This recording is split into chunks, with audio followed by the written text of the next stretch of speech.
पुराने समय की बात है। एक गुरुकुल के आचार्य अपने शिष्य की सेवा भावना से बहुत प्रभावित हुए। शिक्षा पूरी होने के बाद शिष्य को विदा करने का समय आया।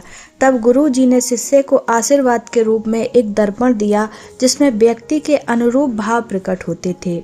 शिष्य के मन में आया कि सच में क्या ये दर्पण ऐसा ही है। शिष्य ने सबसे पहले अपने गुरु जी की ओर को ही दर्पण किया और उनका मुंह देखने के बाद उनका परीक्षण करने लगा।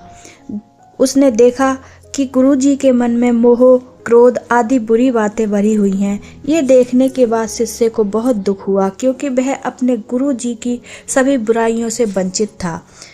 शिष्य दर्पण को लेकर गुरुकुल से चला गया।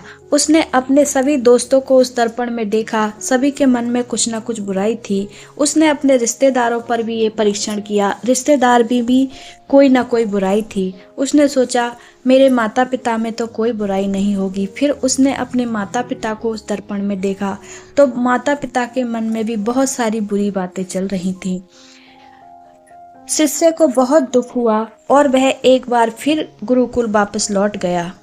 गुरुकुल में जाकर शिष्य ने गुरुजी से कहा कि इस दर्पण की सहायता से मैंने देखा कि गुरुजी सभी के मन में कुछ न कुछ बुराई अवश्य है। तब गुरुजी ने शिष्य की तरफ को दर्पण किया और जब शिष्य का मुख उस दर्पण में दिखाया तो उसके मन में भी बहुत सारी बुरी बातें चल रही थी।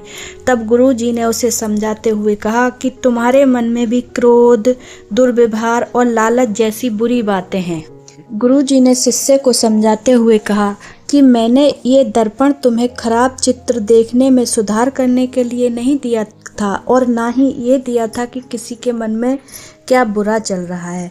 मैंने तुम्हें ये दर्पण इसलिए दिया था कि तुम अपने पिछले लेखों को देखकर उसकी बुराइयों को सुधार सको और उसे ठीक से पढ़ सको और ज्ञान प्राप्त कर सको।